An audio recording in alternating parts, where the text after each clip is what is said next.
The Velkari fleet emerged from hyperspace just beyond Earth's moon.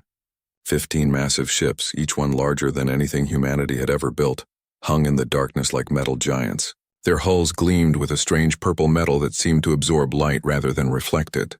On the bridge of the flagship, Ambassador Thelkan stood with his forearms crossed behind his back, watching the small blue planet through the viewport. "This is the 57th species we have contacted," Thelkan said to his aide. "They will respond like all the others. Fear first, then awe, then desperate requests to join our empire." His aide, a younger Velkari named Printal, nodded eagerly. "The scans show they have barely achieved basic spaceflight.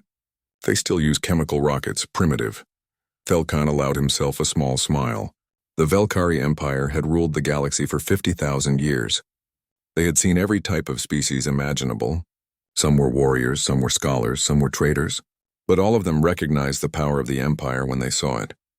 All of them understood their place in the galactic order. "Send the standard greeting," Thelkan ordered. "Tell them we come in peace and wish to meet their leaders." The message went out in 300 languages, transmitted on every frequency. The Velkari expected a response within minutes. What they got was silence for nearly an hour. Thelkan frowned. Were these humans so primitive they could not even detect the transmission? Finally, a response came back. It was audio only, and the voice sounded almost casual. "Hello up there. This is Captain Jake Morrison from Earth Diplomatic Corps. We got your message. Give us a few hours to set up a proper meeting spot, okay? We will send you coordinates." "Welcome to our solar system." Printal looked confused. "That is all? No questions about our intentions? No demands to know our purpose?" Thelkan studied the viewport thoughtfully. "Interesting. Perhaps they are simply ignorant of proper protocol. We will educate them." 3 hours later, the Velkari shuttle descended toward a location the humans called New York. Thelkan had expected to land at some government building or military base. Instead, the coordinates led them to a large flat building near the water. The humans called it a convention center. As Thelkan stepped off the shuttle, he saw a human male waiting for him. The human wore a simple dark suit and had short brown hair. He was smiling, which Thelkan found odd. Most species were too nervous to smile during first contact.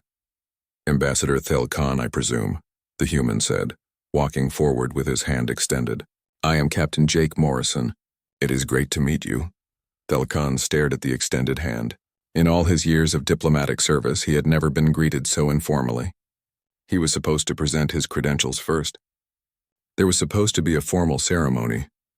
The humans were supposed to gather in large numbers, perhaps with their military on display, to show respect. Instead, there was just this one man in a suit, smiling like they were old friends. Thelkan took the hand carefully. The human shook it firmly, then released it. "Please come inside. We have a conference room set up. Do you need anything? Water, food? We were not sure what your species needs." "We require nothing," Thelkan said stiffly. He followed the human inside with Printal and 2 guards behind him. The building was large but simple. Humans walked past them carrying boxes and talking on their communication devices. A few glanced at the Velkari with curiosity, but most just continued with their work. "Sorry about the casual setting," Jake said as they walked. "We figured a neutral location would be better than some government building. Less intimidating, you know? Less intimidating?" Thelkan wanted to explain that the entire point of first contact was to be intimidating. The Empire's power was meant to be on full display. But he said nothing. The conference room was simple. A long table, some chairs, and a large screen on one wall. Another human was already there. A woman with dark hair pulled back in a ponytail. She stood when they entered. "This is Commander Lisa Chen," Jake said. "She is my second in command." Lisa smiled and offered her hand as well. Thelkan shook it, feeling more confused by the moment. Where was the ceremony? Where were the speeches? "Please sit," Jake said, gesturing to the chairs. Thelkan sat, and Jake sat across from him. Lisa sat next to Jake and pulled out a small tablet device. "So," Jake began, leaning back in his chair, "you said you come in peace. That is good. We come in peace too. What can we do for you?" Thelkan blinked. What could they do for him? He was the representative of a 50,000-year-old empire. He was here to offer them membership, to bring them into galactic civilization. They should be asking what they could do for him. He activated the holographic projector he had brought. A three-dimensional map of the galaxy appeared above the table, with thousands of stars marked in purple light. "This is the Velkari Empire," he said, his voice taking on the formal tone he used for all first contacts. 3,000 star systems, 50,000 years of peace and prosperity. We have brought civilization to countless species. We have ended wars, cured diseases, and elevated primitive cultures to— "That is impressive," Jake interrupted, leaning forward to study the map. 3,000 systems. What is your population? Thelkan paused. No one had ever interrupted his presentation before. Approximately 14 trillion across all member species. Wow, Lisa said, making notes on her tablet. How do you manage the logistics? I mean, coordinating that many beings across that much space must be incredibly complex. Thelkan felt like he was losing control of the conversation. We have established systems, protocols that have been refined over millennia. Every species has its place, its role to play. Right, Jake said, nodding. But what about trade? Do you have free trade between systems, or is it more controlled? And taxes? How does taxation work across different species with different needs? Thelkan started, then stopped. These were not the questions he was prepared to answer. The Imperial Council handles such matters. The details are complex. I bet, Jake said, still studying the map. We would love to learn more about your systems. We have been trying to figure out how to manage our own planet better. Maybe we can learn something from you. Learn from them? Yes, of course they could learn from the Empire. That was the point. But the way Jake said it, it sounded like he was talking about reading a helpful book, not joining a galactic civilization. You are not concerned about our military power? Thelkan asked finally. We have weapons that could destroy your entire planet. Jake looked up at him and shrugged. Sure, I guess you probably do. But you said you come in peace. Should we be worried? The casual tone threw Thelkan completely off balance. No, of course not. We do not destroy planets without cause. But other species usually show more respect for our capabilities. Oh, we respect them, Lisa said, looking up from her tablet. It is just that threatening us seems kind of pointless if you actually want to have a conversation. Would you like some coffee? We have been talking for a while. Before Thelkan could respond, Lisa stood and walked to a machine in the corner of the room. She returned with 2 cups of steaming dark liquid. She slid one across the table to Jake and kept one for herself. You sure you do not want any? She asked the Velkari. We have been drinking this stuff for centuries. It helps you think. We have our own beverages, Printal said quickly. Far superior to your primitive. Your loss, Lisa said with a smile, taking a sip. Jake, did you get those population density figures from the UN? Yeah, they are in the shared folder, Jake replied, then turned back to Thelkan. Sorry. We are trying to put together a comprehensive overview of Earth for you. You know, population, resources, technology levels, that kind of thing. It should be ready by tomorrow. Will you be staying? Or do you need to head back to your ship? Thelkan realized his mouth was open. He closed it. In all his years, in all his contacts with new species, nothing had prepared him for this. The humans were treating this like a business meeting. They were not afraid. They were not in awe. They were asking practical questions and taking notes. We will return to our ship, he said finally, standing up. We will speak again tomorrow. Jake stood as well and extended his hand again. Sounds good. It was really nice meeting you, Ambassador. This is exciting for us. First contact with aliens and all that. We have been hoping for this for a long time. They shook hands and Thelkan left the building in a daze. As the shuttle lifted back toward orbit, Printal spoke carefully. Ambassador, that was highly unusual. Yes, Thelkan agreed. They showed no fear. No proper respect for our power. Yes. What should we report to the Imperial Council? Thelkan looked out the window at the blue planet below. Millions of humans down there going about their lives, probably not even thinking about the massive alien fleet hanging in space above them. It was baffling. It was strange. It was, he had to admit, almost amusing. Tell the Council, he said slowly, that humanity is unlike any species we have encountered. Recommend extended observation period. And tell them— He paused, thinking about Jake's casual smile, Lisa's coffee, the complete lack of ceremony. Tell them this might be interesting. Back on Earth, Jake and Lisa sat in the conference room reviewing their notes. Well, Lisa said, that was weird. 3 weeks after first contact, The Velkari Imperial Council made a decision. They would test humanity by inviting them to the Galactic Trade Summit. This was where new species traditionally embarrassed themselves. The summit had protocols dating back thousands of years, rules of conduct, proper ways to address different species, a complex hierarchy that every civilized being understood.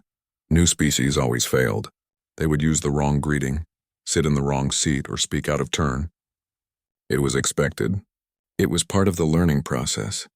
The council thought the humans would fail too, and then they would understand the importance of Velkari guidance. The invitation was sent to Earth with detailed instructions. 17 pages of protocols, diagrams showing the proper greeting ceremonies, lists of which species to address first, second, and third, the dress code, the seating arrangements, everything a new species needed to avoid complete humiliation. Earth's response came back in 3 sentences. Thanks for the invite. We will be there. See you soon. Ambassador Thelkan read the message with growing concern. Had they even looked at the protocols? He sent another message emphasizing the importance of following the guidelines. Earth's response, got it. Don't worry. The summit was held on Velkara Prime, the Empire's capital world. Representatives from 200 species gathered in the Grand Hall, a massive chamber with crystal pillars and floating platforms. Each species had their designated area, marked by symbols that had not changed in 5,000 years. Thelkan stood near the entrance, waiting for the human delegates. The ceremony would begin in 1 hour. Every other species had arrived early and was already in position. But the humans were nowhere to be seen. Perhaps they got lost, Printal suggested. Their navigation technology is quite primitive. Thelkan was about to agree when an alarm sounded. Not a dangerous alarm, but the signal that someone was requesting emergency docking. He checked his communicator and frowned. It is the human ship. They are requesting immediate docking permission. They say it is urgent. Urgent?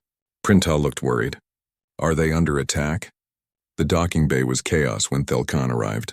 The human ship, a small vessel they had named Friendship, was already landed, but that was not what caught his attention. Next to the human ship was another vessel, clearly damaged. Smoke was coming from one of its engines. A species called the Zenthi were climbing out of the damaged ship, looking shaken. 2 humans were already there, working on the smoking engine. One was a male with red hair, wearing casual blue pants and a shirt that said Earth Space Program on it. The other was a female with long dark hair tied back, her hands covered in grease. Hey, Ambassador, the male human called out when he saw Thelkan. Sorry we are late. We ran into these folks on the way here. Their engine was failing, so we stopped to help. I am Danny Foster, by the way. This is Amy Rodriguez. Amy looked up from the engine and waved, leaving a grease mark on her forehead.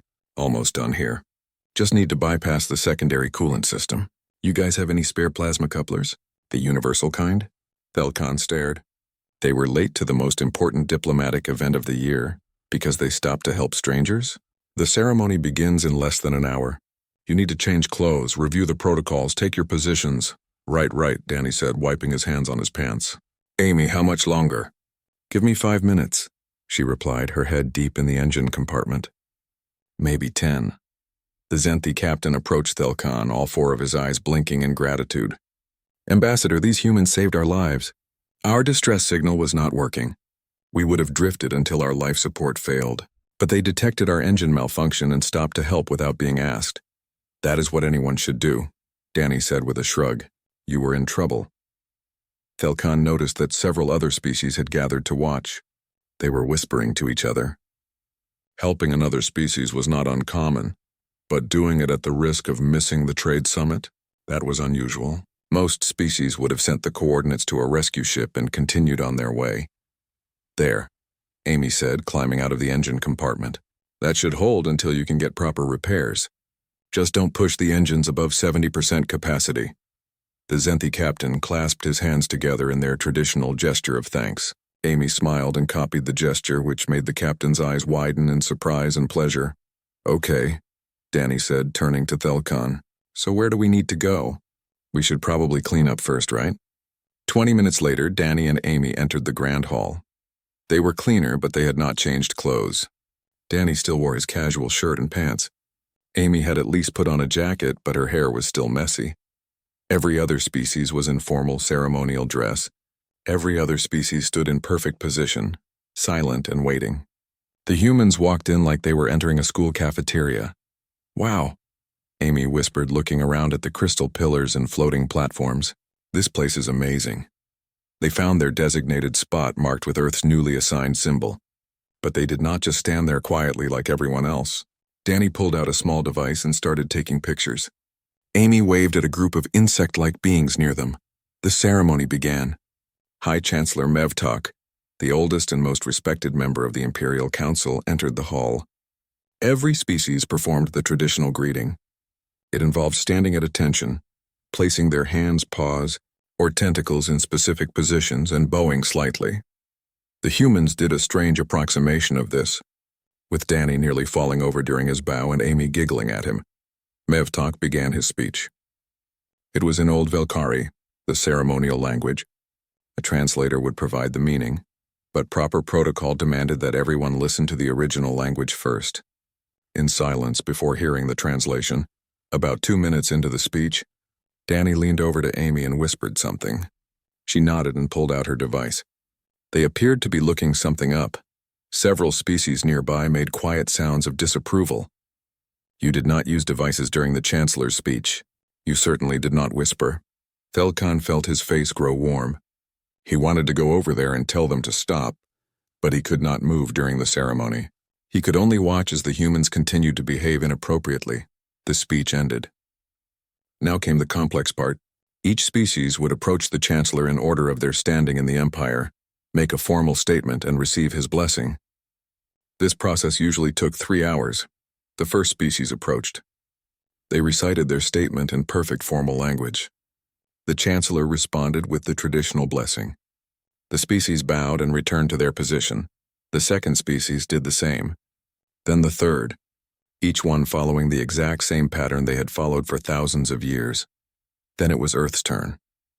They were near the end of the order, being a new species. Danny and Amy walked up to the Chancellor. They were supposed to stop 3 meters away and bow. Instead, they walked right up to him and Danny extended his hand. "Chancellor Mevtok, it is an honor to meet you," Danny said with a smile. "I am Danny Foster and this is Amy Rodriguez. We represent Earth. Thank you so much for inviting us to this summit." The entire hall went silent. You did not approach the Chancellor that closely. You certainly did not offer to shake his hand. The Chancellor himself looked shocked, his 3 eyes blinking rapidly. But then slowly Mevtok reached out and took Danny's hand. He shook it carefully as if it were a fragile object. "Welcome, humans of Earth," he said, and there was something in his voice that might have been amusement. Danny and Amy returned to their position, smiling. Behind them, several species were making sounds of shock, but a few Thelkan noticed looked thoughtful, almost impressed. The formal ceremony ended and the reception began. This was where the real work happened. Species would mingle, discuss trade agreements, and form alliances, but there were still rules. You did not approach a species of higher standing without invitation. You did not interrupt conversations. You did not speak loudly or laugh. The humans ignored all of this. Danny and Amy moved through the room like they were at a party. They introduced themselves to everyone. They asked questions. They laughed at jokes. When they encountered the insect-like species Amy had waved to earlier, she immediately started asking about their homeworld's art. Thelkan watched in horrified fascination as the humans worked the room. They were breaking every rule, and yet, species were responding positively. They seemed charmed by the humans' directness, their honesty, their genuine interest. In one corner of the room, a dispute broke out. 2 species, the Mordine and the Galtesh, had a territorial conflict that had been going on for 300 years.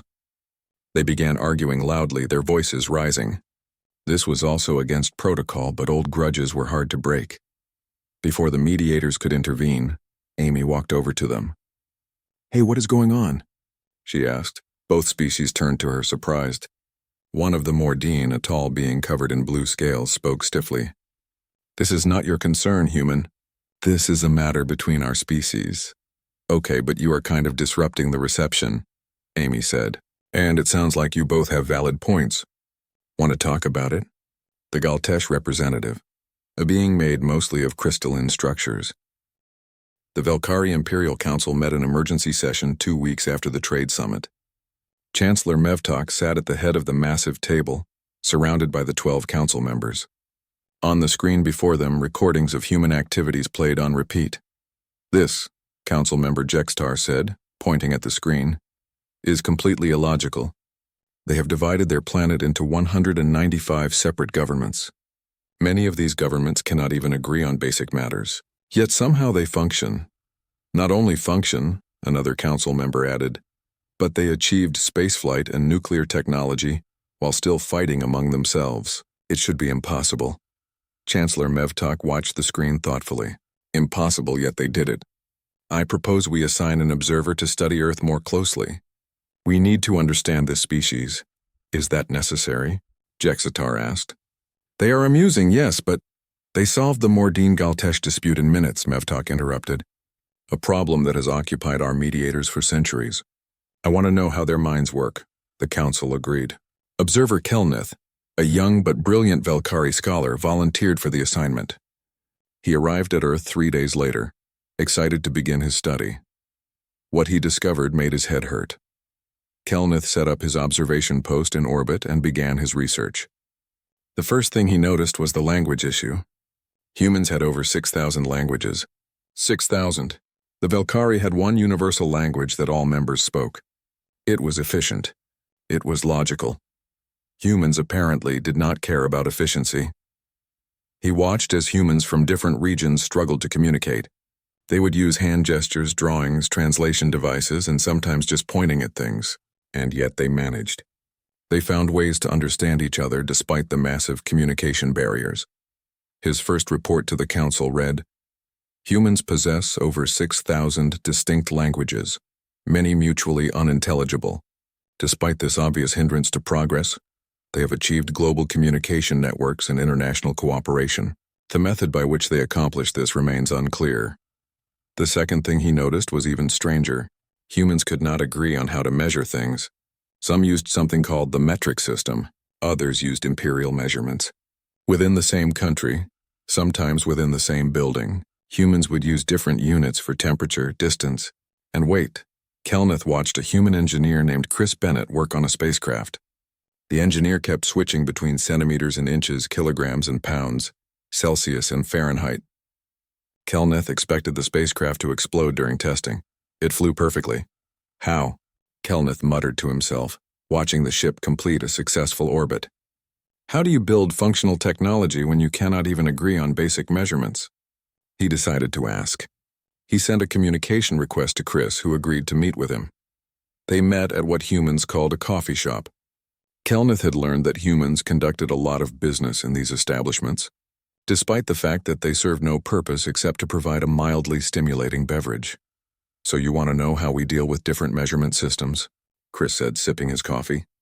He had ordered something called an espresso, which smelled horrible to Kelnith. We just convert. It's not that hard once you get used to it. But why not choose one system? Kelnith asked. It would be more efficient, Chris shrugged. Sure, but people are attached to what they know. My grandfather taught me to think in inches and feet. It's comfortable. Some things we do in metric because it makes more sense. We just make it work. You just make it work, Kelnith repeated slowly. This seemed to be a common human phrase. But it is inefficient. Maybe, Chris agreed. But it works. And honestly, being able to think in multiple systems makes us more flexible. When we encounter alien technology, we are already used to converting between different standards. Kelnith had not considered this. He added it to his report. The third thing he studied was human government. This was perhaps the most baffling aspect of all. Earth had no unified government. Instead, it had hundreds of separate nations, each with their own laws, leaders, and priorities. Many of these nations had conflicts with each other. Some refused to even recognize others as legitimate. And yet somehow humans cooperated on space exploration, on disease control, on scientific research. They had organizations that spanned the globe, working together despite their political differences. Kelnith interviewed a diplomat named Kate Phillips, who worked for the United Nations. How do you get anything done? He asked bluntly. Your nations cannot agree on anything, Kate laughed. We argue a lot, that's true. But we also recognize that some problems are bigger than our disagreements. Climate change does not care about borders. Disease does not stop at national boundaries. So we find ways to cooperate even when we disagree about other things. It seems exhausting, Kelneth observed. Oh, it absolutely is, Kate agreed cheerfully. But it also means we have to listen to different perspectives. We cannot just impose one solution on everyone. We have to negotiate, compromise, and find answers that work for as many people as possible. Kelneth thought about the Velkari Empire, where the Imperial Council made decisions and everyone followed them. It was efficient. But he realized humans were right about one thing. The Council rarely had to consider different perspectives. The Empire had one way of doing things, and that was that. His reports back to the Council became longer and more detailed. He documented human music, which varied wildly from region to region. He studied human food, which was so diverse he could not catalog it all. He watched human sports, which seemed to involve hitting, throwing, or kicking various objects according to arbitrary rules. And he noticed something interesting. Other Velkari were reading his reports, not just council members but ordinary citizens. His observations about human chaos were being shared across the Empire's communication networks. Humans, it turned out, were entertaining. The Imperial Broadcasting Network started a program called Human Updates. It featured clips of human activities with commentary from Velkari experts trying to explain what they were watching. The show became wildly popular. One episode focused on a human tradition called sports rivalry. Kelneth watched footage of two groups of humans who supported different teams in a game called football. They would paint their faces, wear matching clothes, and scream at each other. Sometimes they would even fight. But they are on the same planet, the Velkari commentator said, confused. They are the same species. Why do they care so much about which team moves a ball across a field? Kelneth decided to attend a football game to understand.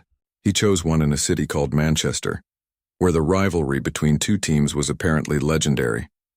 He wore a disguise that made him look human, using holographic technology. The noise was incredible. 50,000 humans packed into a stadium, all shouting at the same time. They sang songs. They chanted. They groaned when their team failed and cheered when they succeeded. The emotional investment was intense. Next to Kelneth, a human man was screaming at the players. Come on, you can do better than that. My grandmother could make that pass. Do you personally know these players? Kelneth asked during a quiet moment. What? No, of course not, the man said. Do you gain anything if they win? Just bragging rights, the man admitted. Then why do you care so much? The man looked at him like he was crazy. Mate, that's the whole point. It does not matter if it's logical. It is fun, it is passion. It is something to care about together. Kelneth thought about this. The Velkari had entertainment, but it was refined. Logical. Nothing like this raw, chaotic passion. He was not sure if humans were brilliantly in touch with their emotions or simply crazy. Possibly both. Another episode of Human Updates focused on human engineering. The show played footage of spacecraft construction, and the Velkari audience was shocked by what they saw. They use adhesive tape, one viewer commented on the broadcast network. They repair their spacecraft with adhesive tape. Not just any tape, another viewer corrected. They call it duct tape. Apparently it can fix almost anything. Kelneth interviewed Chris Bennett again, this time about human spacecraft design. Is it true that you use tape for repairs? Duct tape? Chris grinned. Sure, sometimes. Also zip ties, wire, whatever works. Look, our ships might not be as fancy as yours, but they are reliable. We build them to be fixed with basic tools. If something breaks, we do not need a specialized repair facility. We can fix it ourselves, but that is so primitive, Kelneth said. Maybe, Chris agreed, but it means we are never stranded waiting for the right equipment. We can improvise. That is kind of our specialty. This became a running joke in the Empire. When in doubt, use duct tape became a humorous phrase Velkari used when something went wrong. They did not actually use duct tape, of course, but the idea that humans could fix complex technology with simple tools was both funny and slightly impressive. Kelneth's most popular report focused on human problem-solving. He presented the council with a puzzle that Velkari engineers had been working on for years. How to reduce fuel consumption on long-distance cargo ships by 15% without reducing speed. Then he showed them a solution a human engineer had proposed after The emergency alert reached every Velkari military installation simultaneously. The Skrull horde had crossed the border into Imperial space. 3 colonies in the outer territories were already under attack. Admiral Vexthar received the news on his flagship, the Eternal Glory. He was one of the Empire's most decorated commanders, with 200 years of military experience. He had fought in 17 campaigns and won them all. But even he felt a moment of cold fear when he heard the name Skrull. The Skrull were not like other species. They did not negotiate. They did not trade. They simply consumed. Their horde moved from system to system, taking resources and destroying anything in their path. They had wiped out 3 civilizations before the Velkari Empire even knew they existed. Prepare the fleet, Vexthar ordered. Standard defensive formation pattern 7. We will meet them at the Helios system. His officers moved with practiced efficiency. The Velkari military was built on thousands of years of tactical knowledge. Every situation had a response. Every threat had a counter. The Empire had never lost a war. But the Skrull were different. The battle at Helios began exactly as Vexthar expected. His fleet of 30 warships moved into position, creating overlapping fields of fire. The Skrull horde appeared, their ships dark and organic-looking like massive insects. There were hundreds of them. Vexthar activated the battle plan that Imperial strategists had developed after studying all available data on the Skrull. The plan was sound. It had been tested in thousands of simulations. The Skrull ignored it completely. Instead of attacking the strongest point in the Velkari formation, as logic dictated, they attacked from 3 random directions at once. Instead of focusing fire on capital ships, they scattered their attacks across the entire fleet. Instead of following any recognizable pattern, they swarmed like angry insects, unpredictable and chaotic. They are not following any tactical doctrine, Vexthar's tactical officer reported. I cannot predict their movements. Stay in formation, Vexthar ordered. Trust the battle plan. They will exhaust themselves and then we will counterattack. But the Skrull did not exhaust themselves. They kept coming, wave after wave, their movements random and frenzied. The Velkari ships were taking damage. Not catastrophic damage, but steady losses. The perfect formations began to break apart. Admiral, his communications officer called out, we are receiving a distress signal from the civilian evacuation ships. The Skrull have broken through our outer perimeter. Vexthar felt something he had not felt in decades. Uncertainty. The battle plan was not working. The Skrull's chaos was defeating the Empire's order.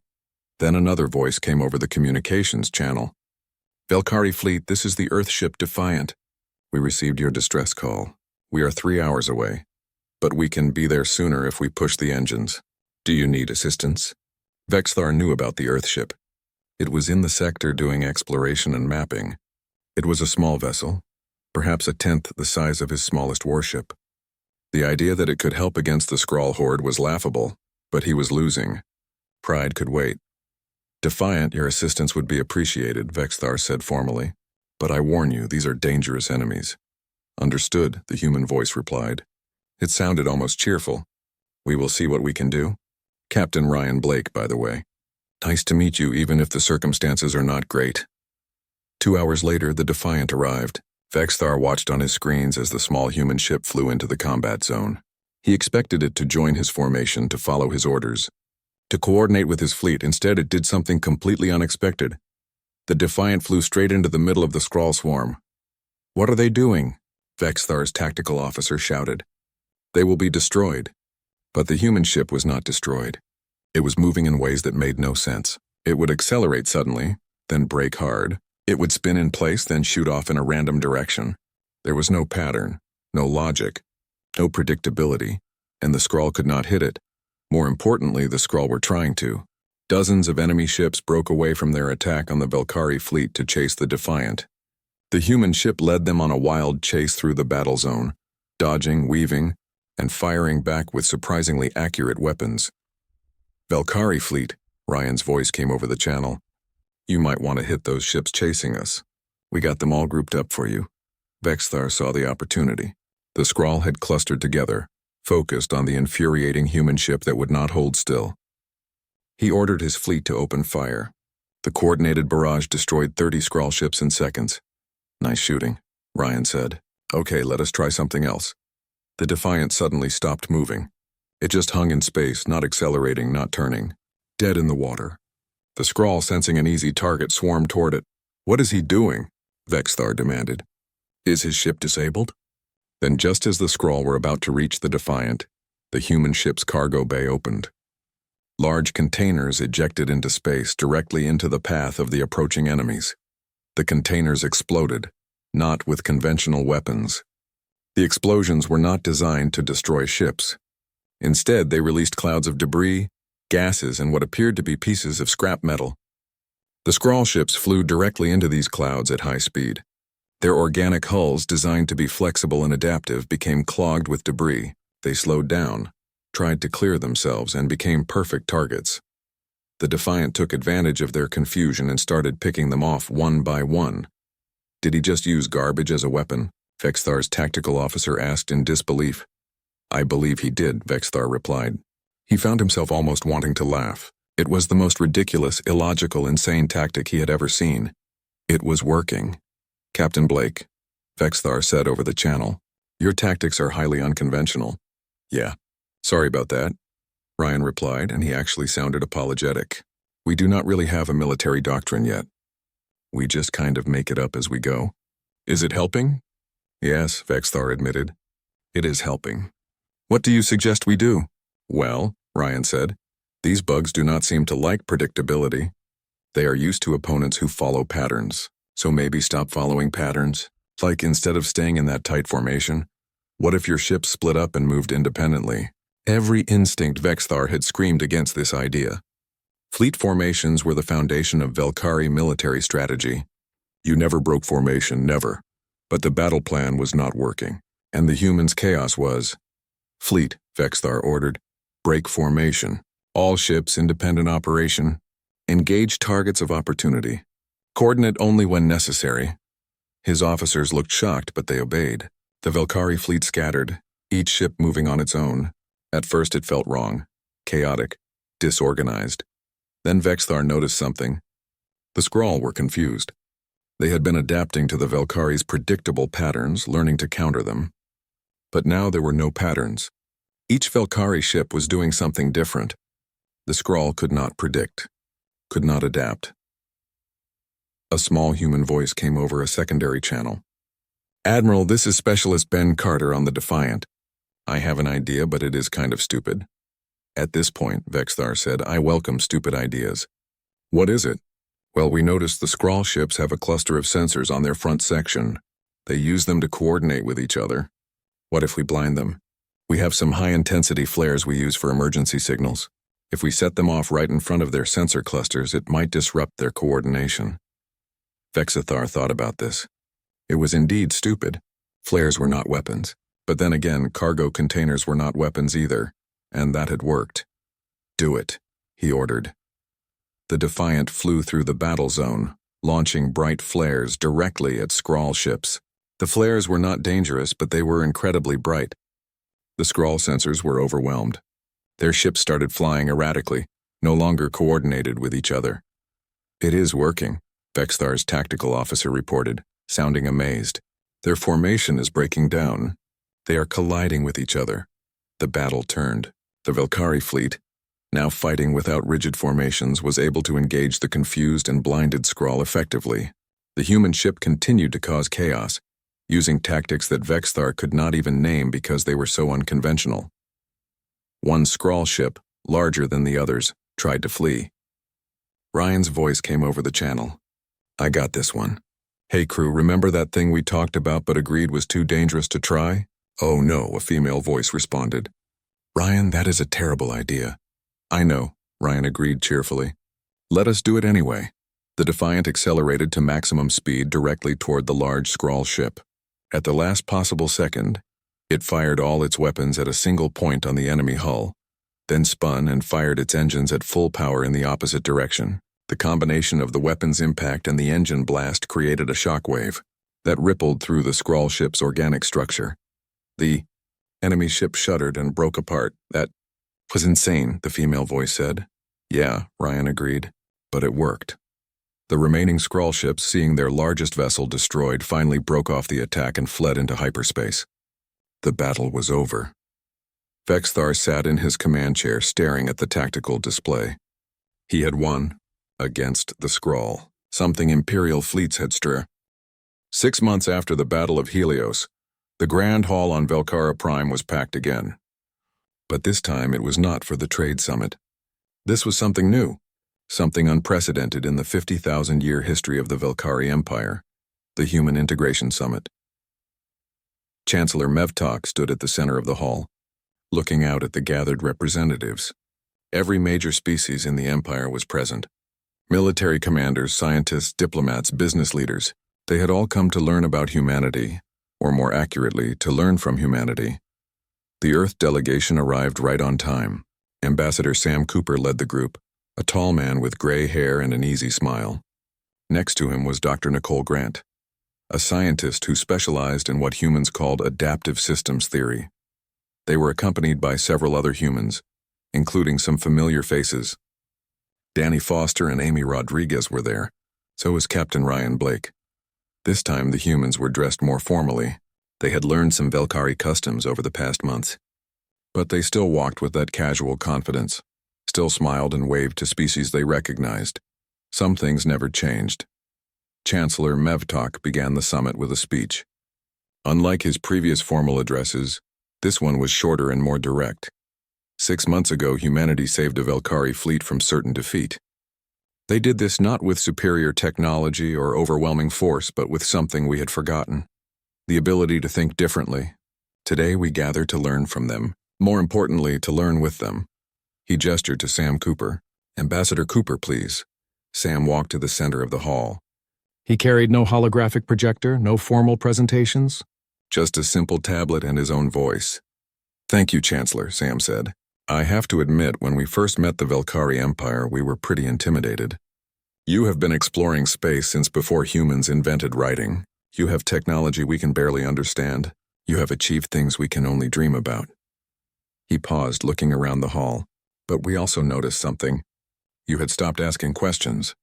Not because you had all the answers, but because you believed you did. And that is dangerous. The moment you stop asking questions is the moment you stop growing.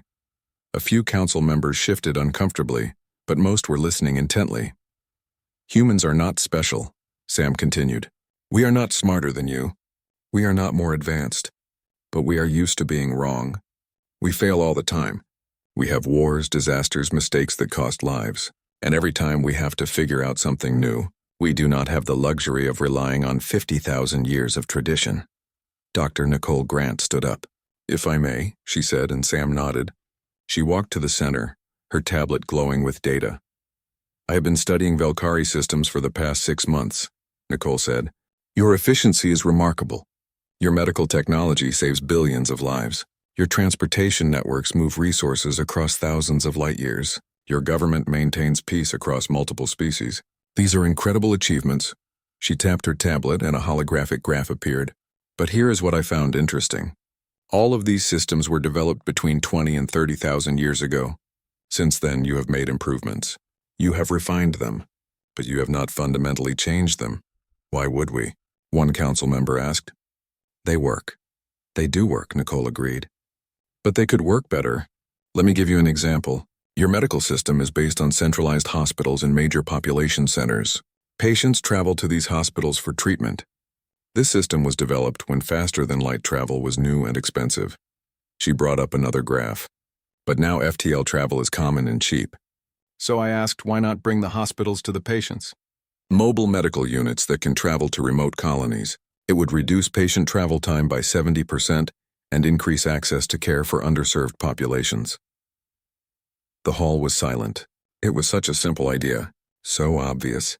And yet no one had thought of it because the current system worked. That is just one example, Nicole said. We have found dozens more. Not because we are smarter, but because we asked, why do you do it this way? Could you do it differently? Chancellor Mevtok stood up. What Dr. Grant says is true. We have been so focused on maintaining what we built that we forgot how to build new things. But humans never stopped building. Never stopped experimenting, and now we want to learn from that. He gestured to the assembled crowd. This summit has a simple purpose. We are creating a new position within the Imperial government, the Office of Adaptive Innovation. Its job is to question everything we do and find better ways to do it. A murmur ran through the hall. Some sounded excited, others sounded nervous. We are also implementing something humans do on Earth, Mevtok continued. They call it a think tank. Small groups of mixed species, including humans, working together to solve problems. No rigid hierarchies, no established protocols. Just smart beings asking what if. Ambassador Thelkan, who had been watching from the side, stepped forward. I was the first to make contact with humanity, he said. I found them amusing, chaotic, disrespectful of our traditions. I thought they needed to learn from us. He looked at Sam and smiled. I was wrong. Or rather, I was only half right. They did need to learn from us. But we needed to learn from them just as much. Perhaps more. Over the next 3 days, the summit became a working session. Humans and Velkari, along with other species, broke into small groups. They tackled problems that had been sitting unsolved for years. One group, led by Danny Foster, redesigned the Imperial Trade Network. They reduced transit times by 30%, simply by questioning why ships followed certain routes. The routes had been established thousands of years ago based on old star charts. New routes were faster, but no one had bothered to change the system. Another group, with Amy Rodriguez, reformed the diplomatic protocol. They kept the elements that showed genuine respect, but removed the purely ceremonial parts that wasted time. First contact meetings that used to take 6 hours now took 2, with better outcomes. Ryan Blake worked with Admiral Vexthar on military training. They introduced what Ryan called chaos drills. Instead of practicing perfect formations, fleets would practice responding to unpredictable situations. Commanders learned to make decisions based on instinct and adaptation, rather than rigid doctrine. It feels wrong, Admiral Vexthar admitted during one session. Every military instinct I have says this is too loose, too uncontrolled. Yeah, Ryan agreed. But that is kind of the point. You are training your instincts to be more flexible. When we fought the Skrull, I was not following a plan. I was reacting. And my crew was trained to react with me, to trust that we would figure it out together. How do you train trust? Vexthar asked. Ryan thought about this. By failing together. By trying things that do not work and learning from it. By not punishing people for making mistakes if they were trying to solve a problem. This was perhaps the biggest change the Empire needed to make. For thousands of years, Velkari culture had valued perfection. Failure was shameful. This meant people were afraid to try new things because they might fail. Humans failed all the time. And they just tried again. On the final day of the summit, Chancellor Mevtok addressed the hall one last time. In the past 6 months, I have watched something remarkable happen. Our empire has made more innovations, solved more old problems, and found more new ways of thinking than we have in the past 1,000 years. And it is because we finally learned to embrace a little chaos. He looked at the human delegation. Ambassador Cooper, I have a proposal. The Velkari Empire has always offered membership to species who wish to join us. We teach them our ways, integrate them into our systems, bring them into galactic civilization. Sam nodded, listening carefully. But I do not want to do that with humanity, Mevtok said. I do not want you to join us. I want us to join together. As partners, as equals, humans bring something we lost long ago. The courage to question, to experiment, to fail and try again. We bring stability, resources, and the wisdom of millennia. Together we can be better than either of us could be alone. The hall erupted in discussion. This had never been done before. The Empire did not have partners. It had members. Sam looked at his delegation. They nodded. He turned back to the Chancellor. We would be honored, Sam said. But we have conditions. Name them, Mevtok replied. First, humans remain independent. We govern ourselves. We make our own decisions about our world and our people. Agreed. Second, this partnership goes both ways. You learn from us, we learn from you. No one is superior. No one is inferior. We are just different, and that is valuable. Agreed. And third, Sam said with a slight smile, you have to stop being so formal all the time. Life is too short to spend 6 hours in greeting ceremonies. Mevtok actually laughed. That one might take some work. But agreed, the partnership was sealed. Over the following months, the changes rippled through the Empire. The Office of Adaptive Innovation launched dozens of projects. The think tanks produced solutions to problems that had been considered unsolvable. Young Velkari started questioning their education, their jobs, their traditions, not with disrespect but with genuine curiosity. The phrase, "Why do we do it this way?" became common across the empire. Observer Kelnith, who had spent months studying humanity, found